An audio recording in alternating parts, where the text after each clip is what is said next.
Hi, so I thought I'd talk a little bit about how I go on.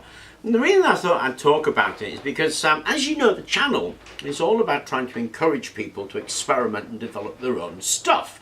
And sometimes, I think it can be an example, okay? But I want to say right categorically, right at the beginning, I am by no means an expert. I mean, I'm not an engineer. What I am is a fat old boy in the backwoods of Kent giving stuff a go, and that's what I think is important. I think it's important to try stuff. Now, I read a lot, that's very true, and I'll read something and come across something I think is interesting, and I'll think, can I do that with basic materials? And I give that a go, and of course I do videos on that, and when I remember, I'll give the paper link to where I got the idea from, or say where I got the idea from, because it's just somebody else's idea that I'm giving it a bit of a go, and I think that's really important. Now, I have two things that I think are useful. One is that spirit of giving it a go, and the other is the support of the community, because of course I publish these things by putting them on YouTube and we get a load of comments. Sometimes people say, you don't know what you're talking about. That's perfectly true. I don't know what I'm talking about, which is why it's there. But I do read the comments and learn from suggestions and pick up what people say, and if I can do it, I'll give it a go too, based on people's suggestions. And I also take people's explanations on board and have a think about them, but I do use the filter of my own common sense to see whether that makes sense to me or not. If it doesn't make sense to me, then that doesn't mean I'm right, it just means it doesn't make sense to me. So I will pass over it because I can't understand it. And then I'll read about it and come to some kind of understanding later. And I think that's essential in that learning process to be able to do that kind of thing. Now, of course, it's the internet, which is probably not the best place in the world sometimes, and we do get trolled. And I'm obviously constantly aware of that, because what I want this channel to be and what I want the community to be is respectful and supportive. And I think it's incredible that the community on a whole is exactly that. It's why we have rules for posting. It's why I've done a video on rules for posting about respecting. Because what I want people to do really, or what I would like people to do, is discuss these ideas in the comments. Now, quite frequently people will send me an email asking me what I think about something, and I'll do my best to respond. And I do my best to respond to the comments. But I get something like 300 to 400 comments, posts and emails every day. I spend a couple of hours doing them, and it's hard to respond to everybody. And it's quite difficult for one person to do that.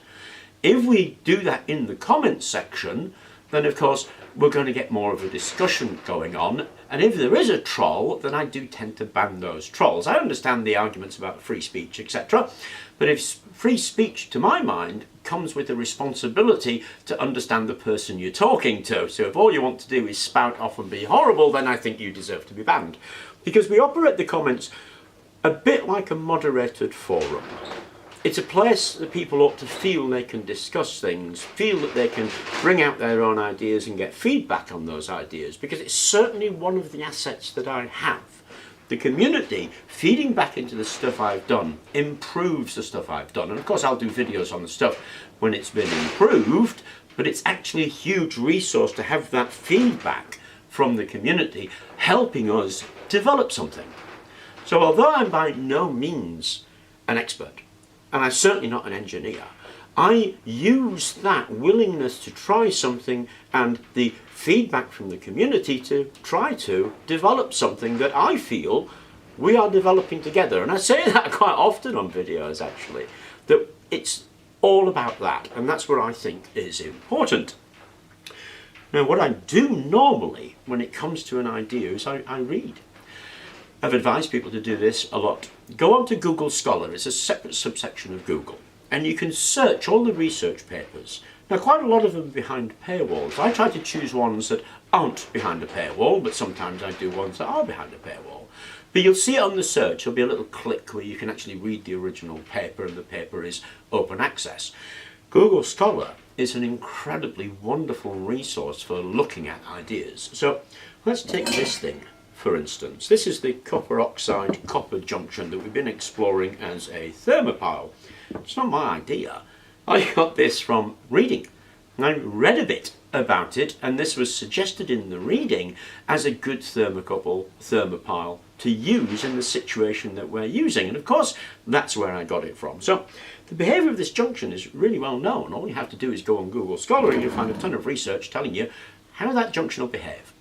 What I'm interested in is not proving that that junction will behave in a certain way, but seeing if we can replicate that junction behaviour in a very easy manner. That's what it's all about. It's why I tend to just measure the voltage, because I look at the voltage as an indication of the performance of that junction as it relates to the papers that I've read.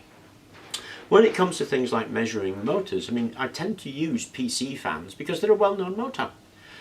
There's lots of information about the performance characteristics, so I tend to measure voltage and use that as an indication of how it's performing. I do that not because I don't know I should be measuring amps and volts and a known resistance all at the same time. I understand that. I do that because I'm looking at how our homemade version actually compares against the research version, and I use voltage as an indication of that. So not a lot of this stuff is actually my idea. Mostly it's pulled from reading the research, talking to people in the community, and then giving it a go to see what happens. And I think that's an important thing to do.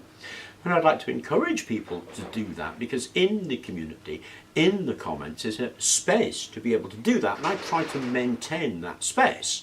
Obviously that means weeding people out every now and then when they're just plain abusive, because that stops people being able to do something. So there is a degree of worry putting something out there in the public. Because you put your head above the parapet, you can more or less guarantee somebody is going to take a shot or two. And our minds go to that negative. We forget about the positive. When you focus on the positive, 99.9%, I would say, of, sorry about the wind incidentally, it's rattling the door. Yeah, Luke's about to do a wind experiment anyway. But 99.9% of the comments are helpful, supportive, positive, informative, just brilliant to read through. There's always one odd one or two, and I try to weed them out. So I want to encourage people to use the community, because to send me an email, I try to answer them, but they can be a bit short in their answer, and sometimes it needs a longer explanation. So I can't give the attention that's needed with that many posts, but the community can. So that is how I've tried to set this up. It's how I try to run it, and it's how I try to behave. So I genuinely don't really know what it is that I'm doing, particularly when I start a new topic. And I think that's cool, actually. I think it's important, because I think it shows that you don't have to know. The important thing is not knowing, the important thing is doing.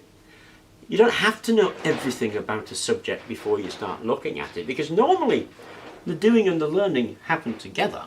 So yes, I do stuff I know nothing about, and I make mistakes all the time, and people tell me about those mistakes, and that's brilliant in my mind. That's exactly what should be happening. Because one thing I'm not doing is I'm not trying to prove to you anything. I'm not trying to prove I'm an expert. I'm not trying to prove I've come up with the world's next earth-shattering development that I want millions of dollars for. It's not what I'm involved in. What I'm involved in is exploring ideas that I think are interesting within the context of the community, so that we can develop something together. That's what it's all about. I also think it's an example of don't be afraid, you'll get things wrong, you'll make mistakes, you won't understand bits, because that's entirely true for me, so I don't see why it wouldn't be true for anybody else. The biggest and hardest thing to do is just to get up and do it. It's not about trying to prove stuff, it's about giving stuff a go. Anyway, I thought I would categorically state that, because I think it's kind of helpful to know that you don't need to know to give stuff a go. Giving stuff a go is where you learn. You're not trying to prove anything particularly. What you're trying to do is explore interesting things to see if you can develop them. Sure, if you get to a point at which you think, wow, that really is working, then you're going to need to do the proof. That's absolutely sure you're going to need to do that. But at the stage where you're developing something through, getting an idea how something performs is more important, because it helps you move on. Or at least that's what I think. And so when I'm working with something that's from a current research paper, or I'm working with something that has known characteristics, I'll just use a yardstick to help me progress as opposed to proving that it does something wonderful. I mean, I don't think they do something wonderful, I think they do something interesting. I think we can explore that interesting until it becomes wonderful. Anyway, I thought I would share that with you, and I hope it helps, because what I really want to do is encourage people to experiment, because, as I've said many times before, it's impossible for one person to do it all. Hopefully we can experiment together, and hopefully that way we can produce something and prove something to each other. Anyway, I hope you enjoyed the video. Thank you very much for watching. Please do remember to like and subscribe. It does help keep the lights on.